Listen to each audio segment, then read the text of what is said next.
person are not the same thing. We've been led to believe that they are, but they're not.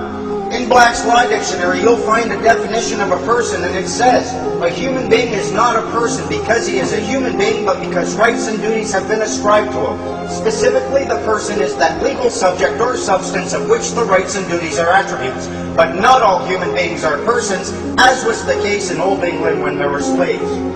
You are not a person, you have a person. If you never know that this person exists, if the government is acting upon it and you are unaware of its existence, you're a slave to your own ignorance. The purpose of this person it wasn't to deceive you, it wasn't to enslave you, it was to provide you with a very strong level of protection against government tyranny.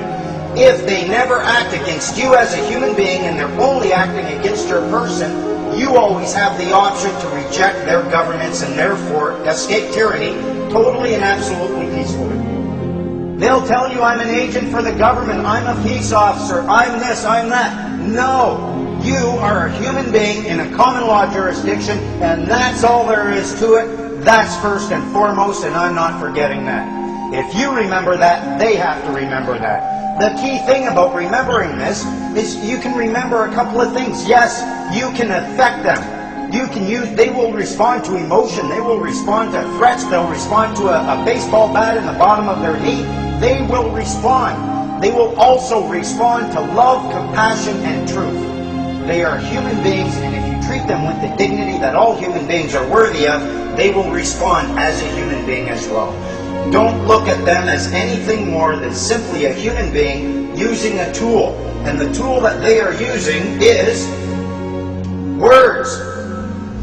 All they are words. The government is just composed of human beings using words. Take away the human beings, you don't have a government.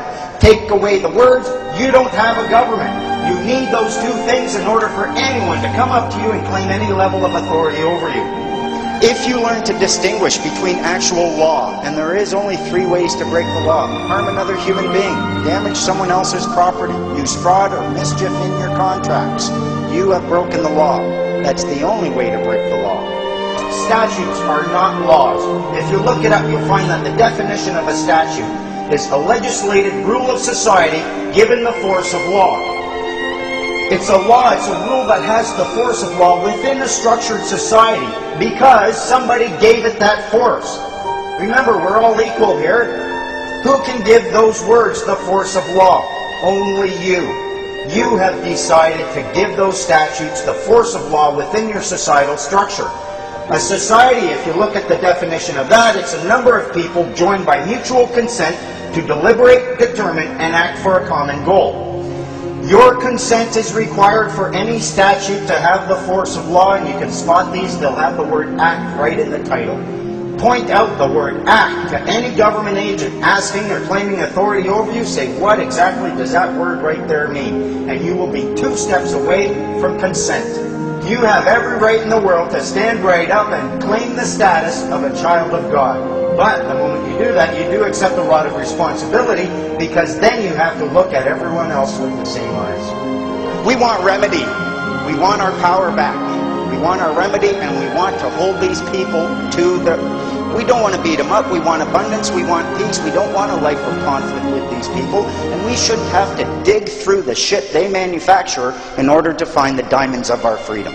Fundamental 3 things you should have learned.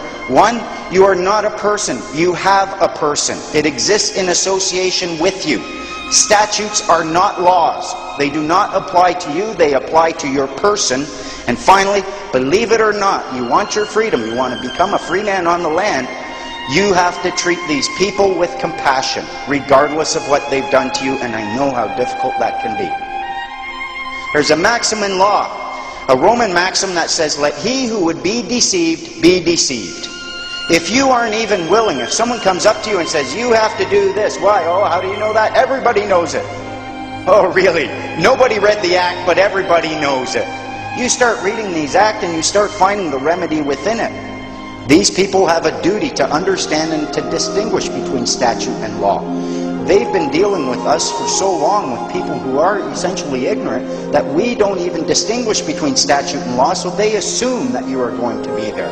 They'll say, oh, you broke the statute, you broke a law, I want to give you a ticket. And then they'll say, I need to see your ID, and if you don't show me ID, I'm going to arrest you for obstruction of justice. I've had cops do this to me, SkyTrain cops. The fact is, though, until they see ID, they have absolutely no evidence of the existence of a person who is liable under the statute. So they're putting the cart before the horse. They're saying, I see a human being, the access person must produce a proof of fare. You're a person, I'm giving you a ticket, now you have to show me your ID so I can give you a ticket, because they've been told, if you don't see ID, you can't give a ticket. They know this, but they're putting the cart before the horse. If they come up to you, and what they like to do, they use presumption and assumption so often, they won't even ask you a question. They come to your window, driver's license, registration, insurance, look at them and say, apples, bananas, and pears? You're not making any sense. Like, you used a complete sentence? What is it you want? Do you have a driver's license, registration, and insurance? Or may I see it, is usually what they would ask, because they're operating upon a presumption too. You ask them, are you willing to claim under full commercial liability that I have an obligation to have such a thing in order to exercise my common law rights? And of course you don't. In order to find your freeman status, you will need to distinguish. There is a maxim in law that says, he who distinguishes well, learns well. He who questions well, learns well. If you cannot question, you cannot distinguish, you are going to end up being a slave to them. The reason questioning is so powerful, if they ask you a question, you ask them a question right back. We're equal. We're playing tennis. The goal is to get them to answer the question first, answer none of their questions. The reason is, if you are asking questions, the assumption in law must be that you are asking because you don't understand, and you want to understand so you can keep the law. The assumption is, and therefore, as long as you are continually asking questions, they can't do anything. They can't claim you're obstructing justice. They can't claim that you're not that you're in violation of any statute. Just keep asking questions.